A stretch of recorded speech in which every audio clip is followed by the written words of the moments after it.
Welcome to Two Homes. This podcast explores the relationship between our inner world and the systems we live within, from our bodies and beliefs to the businesses, destinations, and environments we shape. Because sustainability that isn't embodied doesn't last, and well-being that stays at the surface level doesn't change much at all. Together, we'll explore what it really takes to build systems that support people, places, and the planet over the long term. From leadership and organizational culture to the hidden patterns that shape how we live, work, and travel. This is an invitation to look a little deeper and to discover how meaningful change often starts closer to home than we think.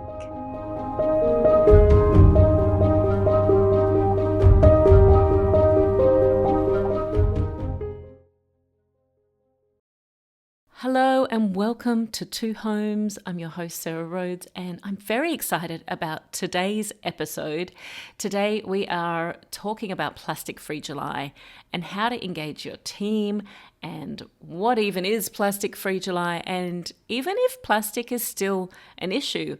We've been working on this topic for a long time, so, should we just be done with it and be moving on already? How does it fit into the bigger sustainability conversation, and so many other things. So I'm glad you're here. This episode will be airing on the 1st of July, and it's a very special day. Plastic-Free July begins today. So let's quickly talk about Plastic-Free July, what it is, what it's for. Plastic-Free July began in Western Australia in 2011 and is now managed by the Plastic-Free Foundation. They've been great supporters of my journey. I first encountered Plastic-Free July. A friend introduced me to the campaign in 2014.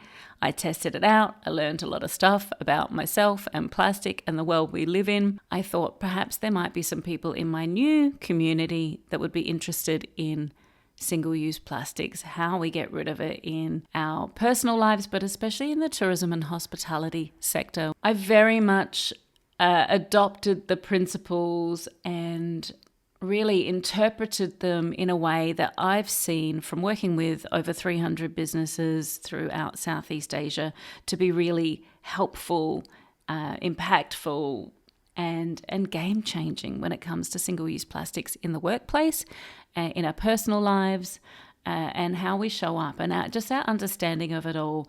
And the fact that we think that big corporations have been looking out for us, but in fact, they've been mainly looking out for themselves. So we get an opportunity to take back our agency and take care of our supply chains, our family, our loved ones, our communities, and really start to turn this around. Now, can a month of campaigning around single-use plastics really solve anything? Well, actually, I believe it can. Just like I believe that one person can make a difference. It may be small, it may take time, but it does compound over time. And those ripple effects can be extremely positive, extremely game-changing, and extremely significant. And I think that we're starting to see a lot of that significance now. So now here we are in 2026, and Plastic-Free July is one of the largest environmental campaigns in the world. And let's start with basics. Plastic-Free July is about focusing for 1 month on the single-use plastics in your life. The most commonly used single-use plastics, but also because of that, when we eliminate them, we're able to make huge impacts on not just the environment, but the amount of toxins from plastics in our bloodstream, and improvements over the world. Most of these plastics are used for just a few moments each, but they're in our environment, they're here, they exist, they don't break down, they're not going anywhere, and the chemicals in them are causing layers and layers of problems. So what are they? They are plastic water bottles, and this has been a really cool one because, well, one is we don't really need plastic bottled water. We don't even need single unit bottled water that much, right? There are ways around There are ways around this that we've been using for millennia before these ubiquitous bottles appeared on the market in the 90s. Why suddenly do we rely on them so much? And a big answer to that is marketing. And they're also one of the biggest contributors to microplastics in our bodies. So plastic water bottles is a biggie. We're now learning that a lot of aluminium cans are lined with plastic as well. So that's also being a bit of sneaky plastic on the inside there. So we could expand that to drink containers. Okay, so water bottles. Then there's takeaway food containers. This is, again, something that's really become prevalent much more recently. And I understand, the pressures of our daily lives, being able to manage everything. I am a big fan of outsourcing lunch duties because, we work in a different way than we used to before. And so I'm not saying that takeaway is bad, but what I am saying is that those single-use containers, and even the ones that look like paper, even actual cardboard ones, a lot of this single-use still has a lot of chemicals. There's a lot of processing. There's a lot of waste. There's a lot of impact on human health, and there's a lot of impact on the environment. So how can we minimize that single-use aspect of things? We'll talk more about solutions a little bit later. Okay, straws. So we've had a huge thing across the world. Lots of countries have banned single-use plastic straws. Lots of people complained about paper straws that were one of the solutions that came in shortly after. And the question I often ask is, do we even really need a straw? Some years ago, Starbucks made some changes to their cups and they turned the cup lid into a drinkable lid, pretty much like a coffee cup, but for their cold drinks, so you didn't need a straw. And they were actually criticized quite openly about that on social media. However, I don't think that criticism is necessarily warranted because they made the design actually mean you don't need a straw. But most of the time, we don't need a straw. Most of the time, we don't need a lid on our cup. So I find this interesting, and across culture how fascinating it is, and across different beverage types. Like, do you need one for a smoothie but you don't need one for a glass of water, or you need one for a cocktail but you don't need one for a glass of wine? So a lot of this is stylistic. It's been integrated, it's been popularized. So where can we make changes around that? The fourth one is plastic bags.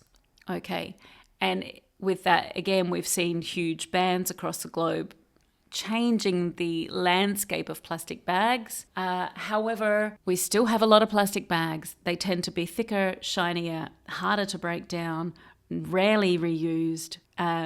Or we've swapped back to paper bags, but still in that single use, like high volume. And even reusable bags that are designed to be reused are so cheap that people are collecting them, and it's not really, the system hasn't really changed. We pretend that it has.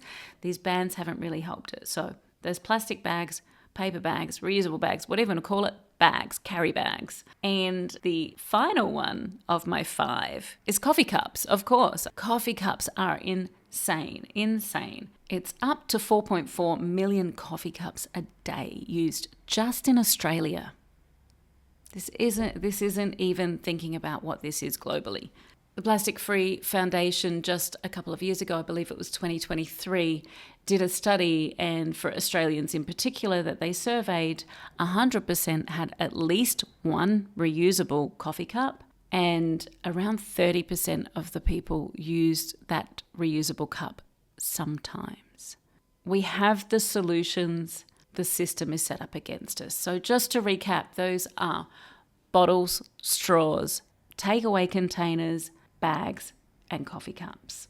And so the point of Plastic Free July is to note those items, and if you're feeling really enthusiastic about it, you can try and do 100% of different single-use plastics. And Plastic Free Sophia did this recently for a week, connected to this study that was done in Western Australia. Again, Western Australia are coming forward with so much great support and information and motivation in this space. So you can check out her Instagram and see how she managed to do a whole week of like every single-use plastic. But for the sake of Plastic Free July, focus on these 5 as a start. And the way I think Plastic Free July is most impactful is if you keep every time, like, it's not about being perfect, it's about getting data. It's about observing your life or observing your work operations and just gathering some information, because we live in a world of out of sight, out of mind. And it's so easy in Australia. Our rubbish is picked up once a week, it disappears, everything is kept nice and clean. So this is about understanding what's really going on, bringing what's invisible into the light, and just making some observations to see what's going on. So to do this in a really impactful way, keeping every single-use plastic throughout the month. And you may be really surprised. You may be surprised that when you're trying to avoid it, you end up with a single-use plastic. This is just information. Again, I'm not saying this is good or bad. And especially however many years now I've been doing Plastic Free July, it's definitely not about perfection. I really want to emphasize that. So taking stock, maybe focusing on a particular plastic for each week of the month. July is a nice solid 31-day month, so we've got a lot of time.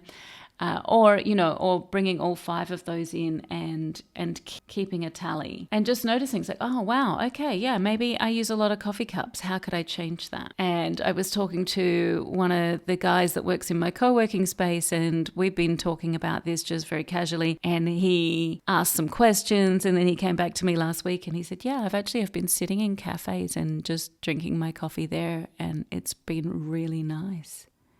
I didn't realize that I could just slow down and take a moment to enjoy my coffee. What a beautiful story. And that is also part of what makes this work, is when we can lean into how good it feels to do the right thing. When we lean into that, then we want to do more of it. There's this weird dichotomy that plays out in us, that when we know or when we think we should be doing something differently, yet we repeatedly don't, there's some attachment, there's some benefit that we're getting out of that psychologically or emotionally. And often when people make the change, they think, oh, wow, I wish I'd done this sooner. It actually feels really good.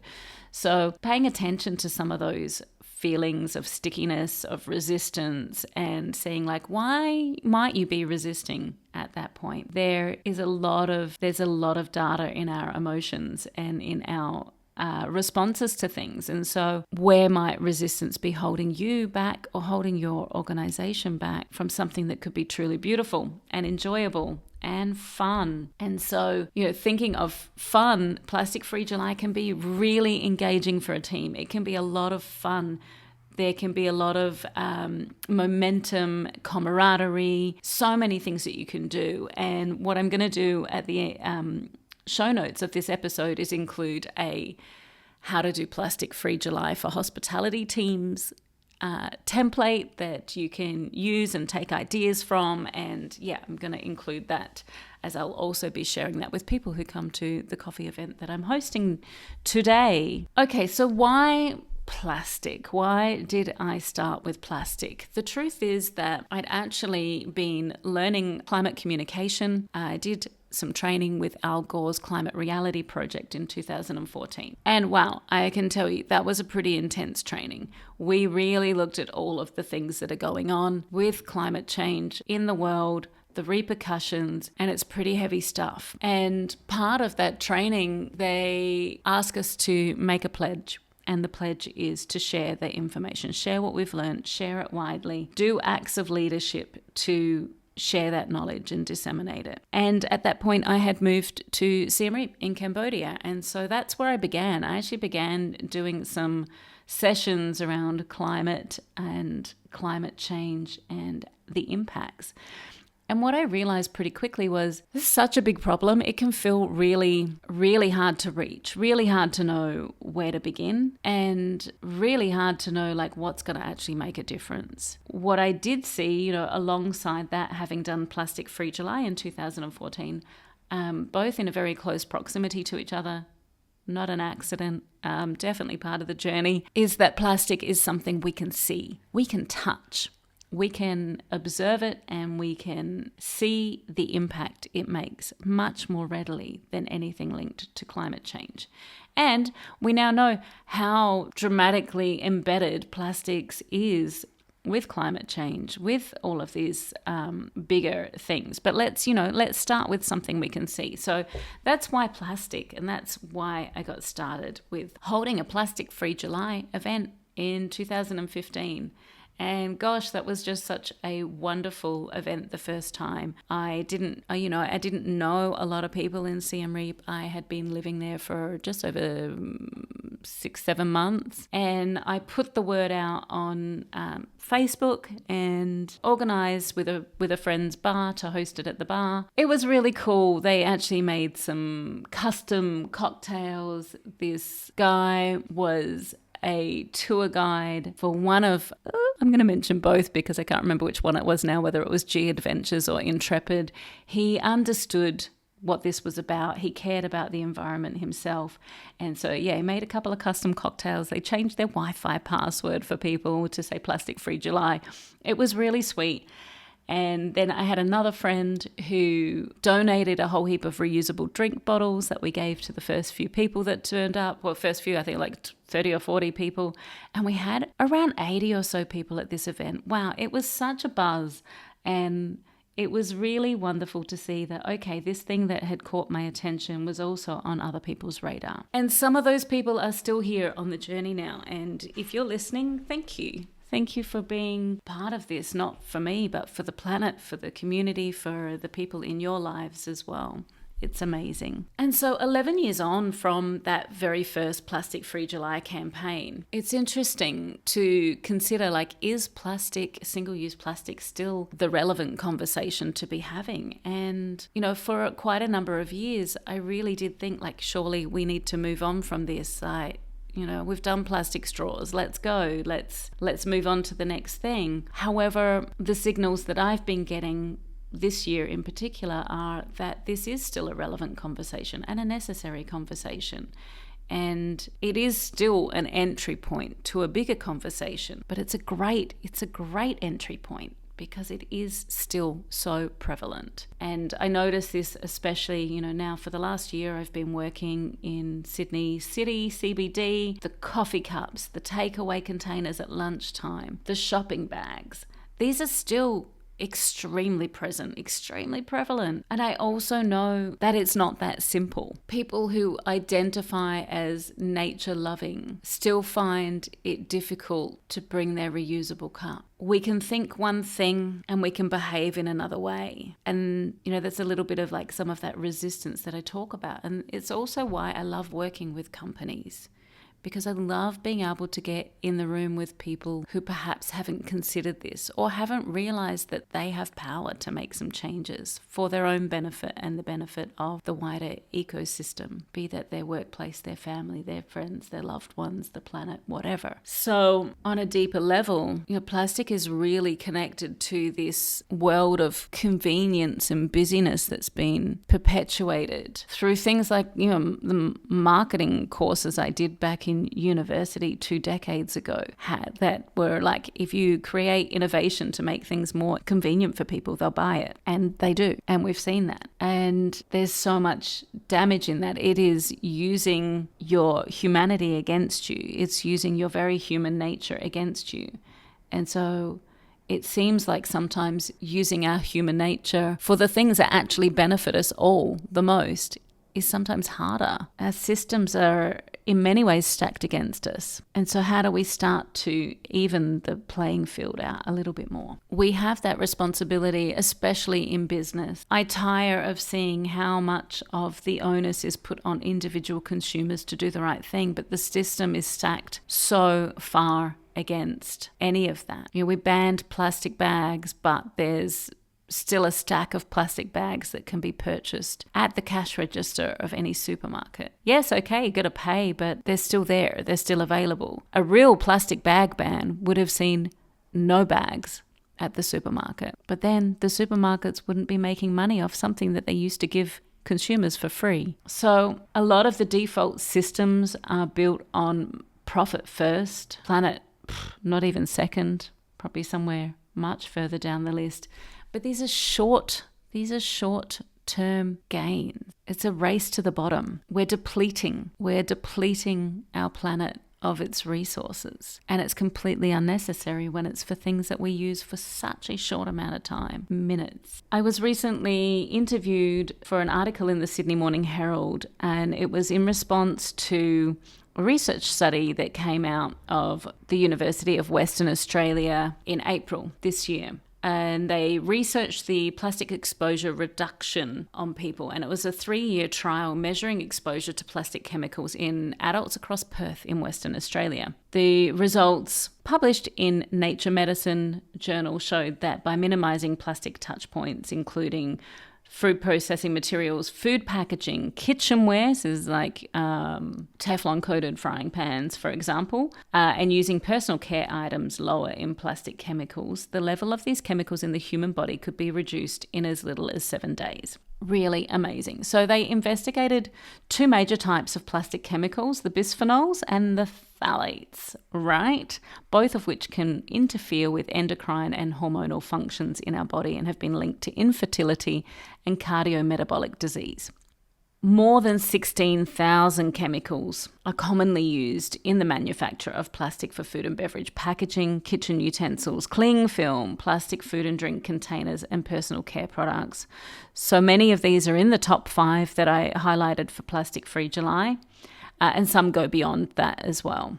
These kind of chemicals are like BPA, BPS, and phthalates, which we talked about in a lot of detail in the episode with Alex Stewart on phthalates in fragrance. And so you might be thinking like, oh my goodness, how is something that's in plastic also in the air?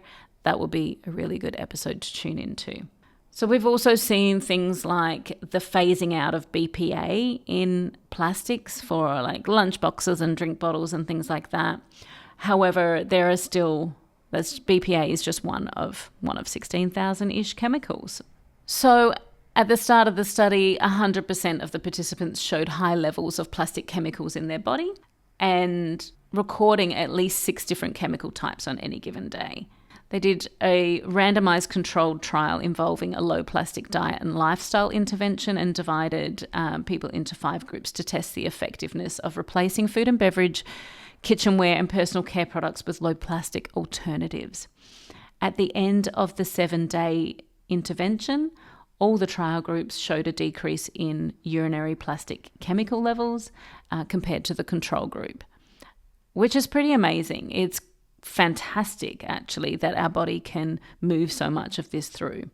So the published results show the top 5 plastics for Plastic Free July are actually some of the biggest contributors to plastic chemicals in the body. So reducing those 5, bottled water, straws, food containers, especially plastic food containers for hot food. Do not heat your lunch leftovers up in the microwave in a plastic Tupperware container. Please do not. When plastic is heated, when anything is heated, it becomes more activated. And so heating plastic means that some of that is melting into your food. If you're putting hot noodles straight into a plastic container, hot soup straight into a plastic container, there is a chemical process going on there where the plastic is melting into your food. The same with coffee cups.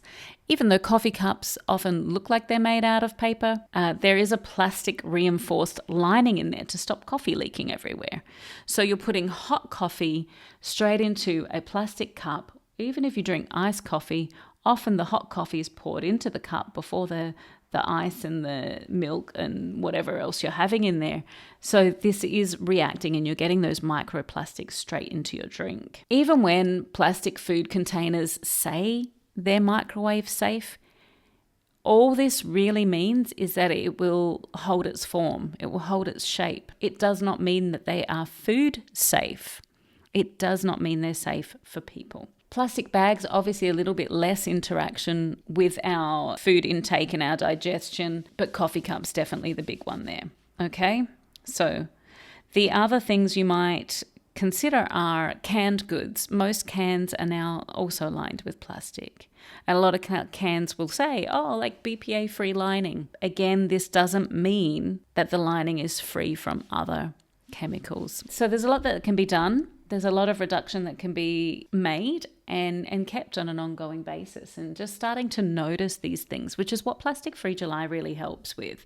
Starting to notice what's actually going on in your workplace, in your life. So prior to moving to Sydney, I ran 6 Plastic Free July campaigns in Cambodia between 2015 and 2019. What I love most about this campaign is just what a fantastic team engagement tool it can be. We had some campaigns where we would invite people to bring their plastic in at the end of the month, and seeing their excitement, their interest, their fascination, learning about what teams had discovered together, what solutions they'd put in place, all of these kind of things. It was a lot of camaraderie, a lot of support. And some of these organizations, they'd make little videos at the end of the campaign, which shares that message more widely, which engages more people.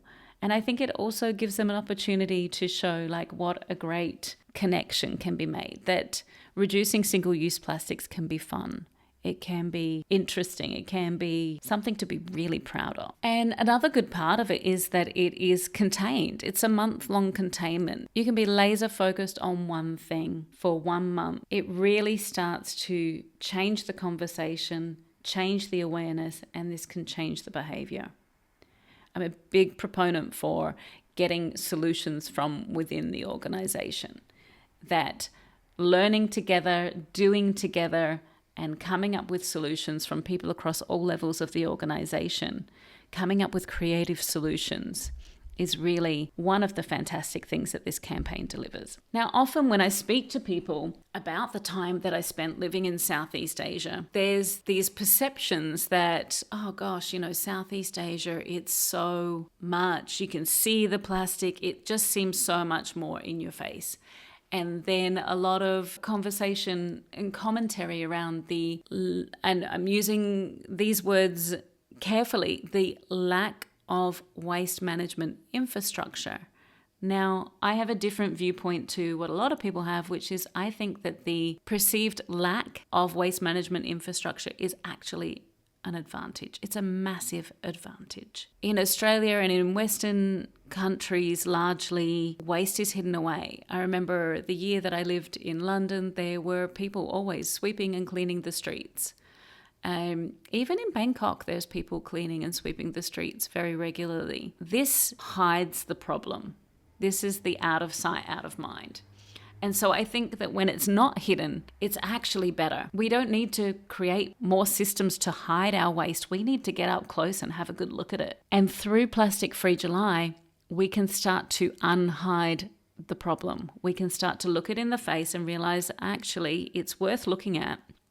And it's not that scary. Throughout the interim years, like from moving to Sydney, being here for the lockdown periods, traveling quite a bit back and forth between Southeast Asia and Australia, and then more recently settling in Sydney again. I've learnt a lot, had a lot of bigger conversations, worked with companies on sustainability, integration. We've now got so much more reporting here in Australia, which is fantastic. And it's great that things that are moving along. I think there's still a really solid place for engaging with single-use plastics as a way to understand sustainability on a higher level. So even though we've got regulations and bans around single-use plastics, we don't have any blanket bans around single use at all. More things are coming. In 2027 or 28, New South Wales, reusables will be required of big organisations. So there's a choice to start engaging with it now in a light-hearted, fun, plastic-free July kind of way, or waiting until the time where that hammer comes down and you will be required to do these things.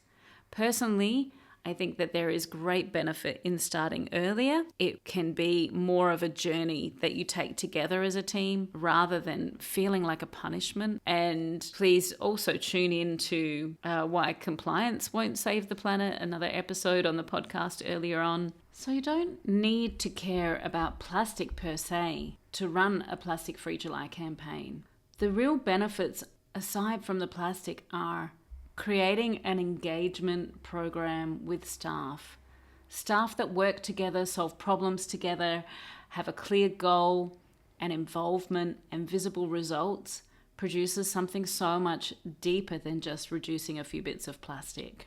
The guest experience differentiation. If you've listened to the episode, Change the Default, Change the Outcome, travelers now know. They know the towel sign doesn't really mean a lot. They know that writing friendly for the planet on a piece of paper wrapped plastic in the amenity kit doesn't make a difference. When you differentiate yourself from what every other hotel is doing in the very, minimal, least possible increment, you're actually standing out. Travelers are increasingly looking for genuine sustainability action in hotels. If you're actively running a plastic-free July program with team involvement, it gives guests something to talk about.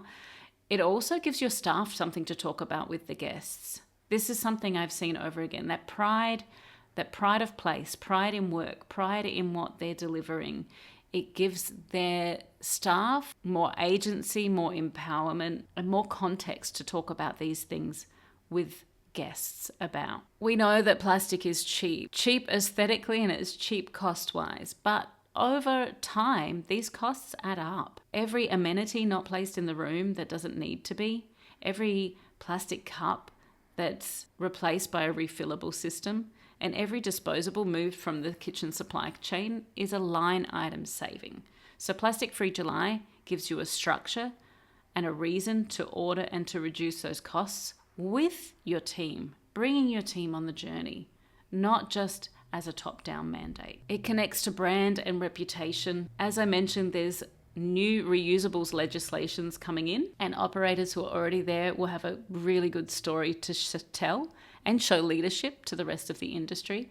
And it will also mean that you're not in that group that are scrambling to comply under a deadline that will have an obligation. Plastic-Free July is a way to get ahead of that with some enthusiasm rather than with pressure, and to build that internal capability with the team on board on the journey so that when it arrives, it feels like you're ready for it anyway. It also gives the opportunity for leadership. It signals to the whole team that the property cares about more than just revenue, and that attracts a certain kind of staff, the people who want to work somewhere with values and stay there and progress there. And it minimizes the kind of churn that comes from work that feels like you're just being used. This is culture building. This is something that goes well beyond the plastic. Plastic reduction is what comes out the other side. But all of these other aspects are what the real thing is.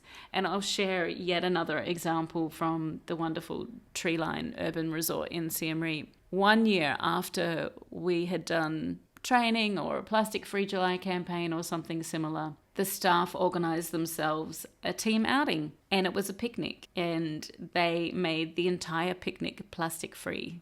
This was something they chose to do for fun. That's a connected team. That's a culture that I'd want to be part of. So if you've already eliminated a lot of the single-use plastics that I have mentioned throughout this episode, then I'd encourage you to sit down with your team, come up with some ideas together.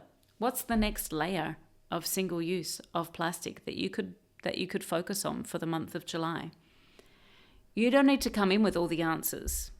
You can work through it as a team, and in fact this actually makes a stronger connection and a stronger commitment to the outcome. So as I mentioned, I'm going to include a how-to sheet in the show notes, because I could talk again for another hour on how to implement it. And I also think that there are creative possibilities for how you might apply this in your workplace. So I will share the template. You can use that. Recommend you sit down with the team and involve everyone. Involve everyone as much as you can. And it's not about being perfect. It's about having a conversation. It's about building connection. One thing to look out for is not turning Plastic-Free July into something that becomes a punishment, not making it a policing of plastic. I like to stick away from any shame-based approaches to sustainability. We're all at different stages of a different learning journey. We've all had different priorities, and when we think about how the brain works and the reticular activating system, Plastic-Free July is about bringing single-use plastic into focus so we can start to make more changes. So that would be my one recommendation or risk to avoid, is turning it into something that could be a bit negative and a bit harsh. We don't want to shame anyone. There's going to be mistakes. Everyone's going to make mistakes. My life isn't completely plastic free. It's not possible. I definitely tried and learned the hard way that I was punishing myself. So don't punish yourself and don't punish anyone in your team while you're going through this.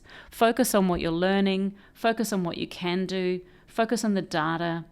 Try not to get into the trap of good or bad. Something really fantastic to do at the end of July will be to celebrate. Celebrate what you've learned. Share the outcomes. Share what you've decided that you're going to change permanently in the workplace. Share these things and celebrate them, and maybe use it as a jumping off point for what you might do in August.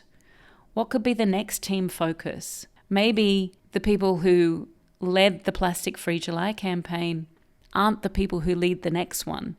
Sharing around responsibility for joint evolution and education as a team can be really empowering.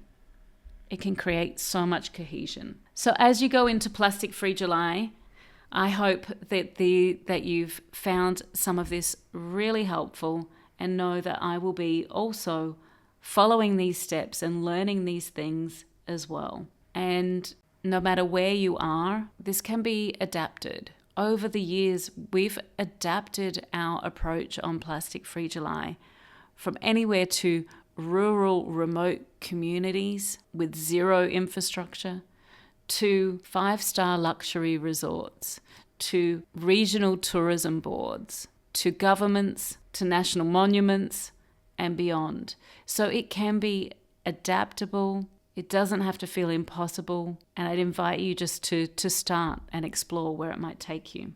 And if you're still hesitating, then I want to say, if not July, then when? If you're waiting for the mandates, if you're waiting for the rules to change, you're missing an opportunity to engage with your team. So wherever you are, whatever step, I invite you to play along. This is Two Homes, the inner commitment to change and the outer systems we operate within. I've seen this come together over and over in Plastic Free July. The pride, the lessons, the change, the cohesion, and the community.